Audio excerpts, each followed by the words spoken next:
अंधेरा छंटेगा, सूरज निकलेगा, कमल खिलेगा। 46 साल पहले जिस अरब सागर के किनारे मुंबई में भारतीय जनता पार्टी के पहले अधिवेशन में पूर्व प्रधानमंत्री अटल बिहारी वाजपेयी ने जो भविष्यवाणी की थी, वह महाराष्ट्र की राजनीति में अब पूरी होती दिख रही है। देश में लगातार तीसरी बार मोदी सरकार, 20 राज्यों में एनडीए की सरकार और अब महाराष्ट्र में बीजेपी की ऐतिहासिक जीत ने इसे और मजबूत कर दिया है। यह परिणाम साफ संकेत देते हैं कि देश की राजनीति में बीजेपी का जनाधार और मजबूत हुआ है।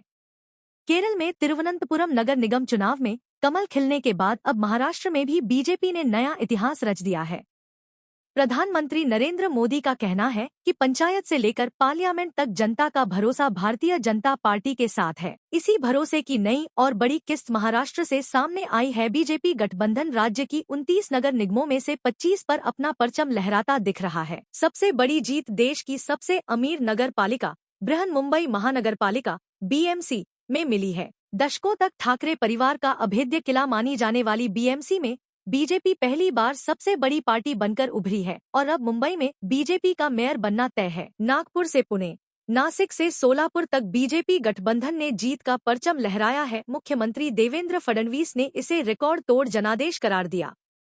उनका कहना है कि यह जीत प्रधानमंत्री मोदी पर जनता के भरोसे की जीत है, जिसने महाराष्ट्र ही नहीं पूरे देश में विकास की एक नई भाषा गढ़ी है। गांव से लेकर शहरों तक के स्थानीय चुनाव में बीजेपी अब महाराष्ट्र के भीतर वो धुरी बन चुकी है। दरअसल महाराष्ट्र के लोकल में भी बीजेपी ही वोकल है, ये साफ हो गया है, क्योंकि बीजेपी ने एक साथ बड़े बड़े राजनीतिक घरानों के गढ़ को ढहा दिया है।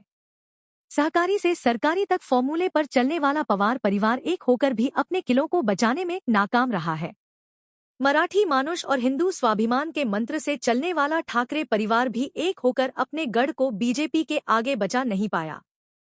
ठाकरे परिवार, जिसकी पहचान मुंबई और BMC से जुड़ी रही है, पहली बार इस किले को बचाने में नाकाम रहा।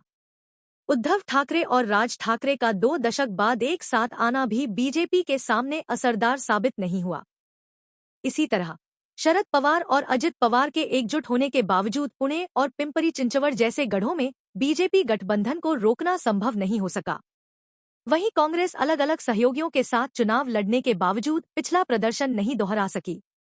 जिन नगर निगमों में पहले पार्टी ने जीत दर्ज की थी, वहां भी कांग्रेस सिमटती नजर आई। प्रधानमंत्री मोदी बार बार रिस्क लेने की बात करते हैं। ऐसे फैसले जिन्हें लेने से पिछली सरकारें चुनावी नुकसान के डर से बचती रहीं। महाराष्ट्र में बीजेपी ने इसी जोखिम भरी राजनीति को जमीन पर उतारा। लोकसभा चुनाव 2024 में कांग्रेस शरद पवार उद्धव ठाकरे गठबंधन ने एनडीए को बड़ा झटका दिया था, लेकिन विधानसभा चुनाव में वापसी के बाद बीजेपी ने पूरी चुनौती स्वीकार की और नगर निकाय चुनावों में निर्णायक जवाब दिया। 2024 के लोकसभा चुनावों के बाद बीजेपी ने रणनीति बदली। हाइपरलोकल मुद्दों पर जोर दिया गया। 29 बिंदुओं वाला घोषणा पत्र जारी किया गया, जिसमें सफाई, स्वास्थ्य, शिक्षा, महिला सुरक्षा जैसे मुद्दे प्रमुख रहे। वहीं ठाकरे परिवार ने मुंबई में मराठी अस्मिता को मुख्य मुद्दा बनाया, लेकिन वह रणनीति इस बार कारगर नहीं रही। महाराष्ट्र की इस जीत का असर केवल राज्य तक सीमित नहीं रहने वाला। मुंबई से 1600 किलोमीटर दूर रांची में बीजेपी दफ्तर के बाहर जश्न मनाया गया। सवाल उठ रहा है कि क्या इसका मनोवैज्ञानिक असर पश्चिम बंगाल और असम जैसे राज्यों के आगामी चुनावों तक पहुंचेगा? फिलहाल इतना तय है कि महाराष्ट्र में बीजेपी ने यह संदेश दे दिया है कि उसके खिलाफ बनाए गए प्रयोग, चाहे वे गठबंधन के हों या वैचारिक समझौतों के, अब आसानी से सफल नहीं होंगे। हिंदुत्व, विकास और मजबूत नेतृत्व के त्रिकोण के साथ बीजेपी ने महाराष्ट्र की शहरी राजनीति में नया अध्याय लिख दिया है।